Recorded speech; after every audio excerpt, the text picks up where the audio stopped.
A short report can be defined as an organized presentation of relevant data on any topic that a company or agency tracks in its ongoing operations. Business cannot function without short written reports. Reports tell whether work is being completed, schedules are being met, costs are being contained, and sales projections are being met. They also say whether trips or conferences have been successful, meetings with customers are profitable, locations have been selected, or problems have been solved.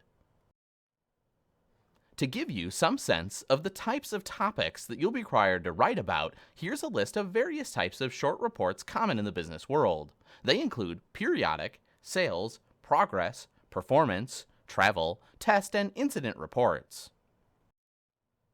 Never think of your report as a series of casual notes jotted down for your convenience.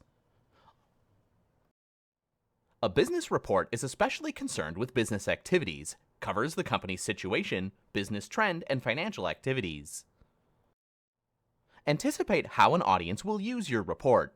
Knowing who will read your report and why is critical to your success as a writer.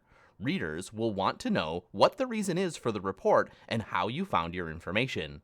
Consider how much your audience knows about the project and what types of information they need most. Do the necessary research. An effective short report needs the same careful research that goes into other on-the-job writing.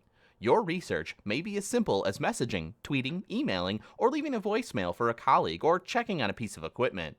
Or you may have to test or inspect a product or service to assess the relative merits of one plan over another. Be objective and ethical.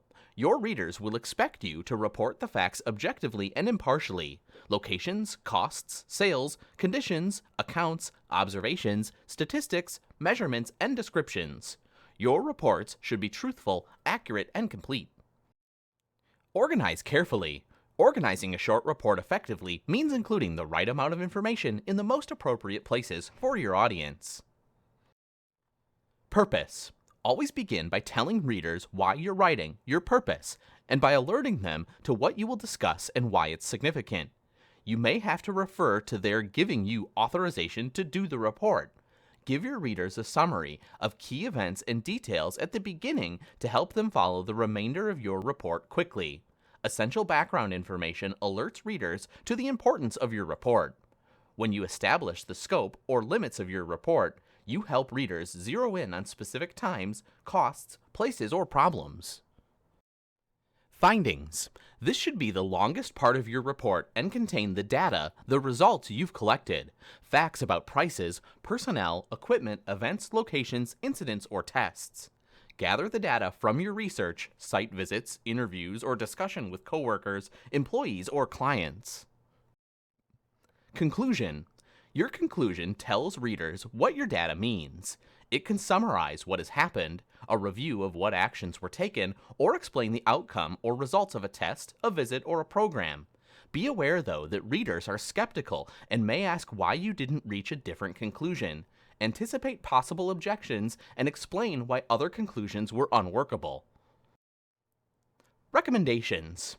A recommendation informs readers of what specific actions you think your company or client should take. For example, market a new product, hire more staff, institute safety measures, update software, select among alternative plans or procedures, and so on.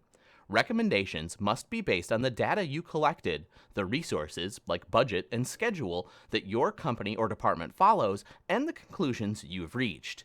They need to show persuasively how all the pieces fit together. Write clearly and concisely. Writing clearly and concisely is essential in any business report. Ask your boss or experienced coworkers about the appropriate style that your company prefers. Also, look at previous, similar reports to get a sense of your company's style and tone. Create a reader-centered design. The appearance of your report will influence how your readers will respond to it and to you. Include visuals when they're needed. Visuals can help readers see trends, explain a process, assimilate factual or statistical data, and so on. Choose the most appropriate format. Depending on your company or organization's policies, you can send a short report as an email, a memo, a PDF attachment, or a letter. For routine reports, your boss or others inside your company, you'll likely use a memo format. Always take into account your reader's needs and expectations at every stage of your writing. Take accurate and complete notes. Document carefully what you write about. Write objectively and ethically, and present complicated data clearly and concisely. Provide background and context when necessary, and provide specific recommendations where called for based on the facts. Remembering these basic rules will help you earn praise and possibly promotions at work.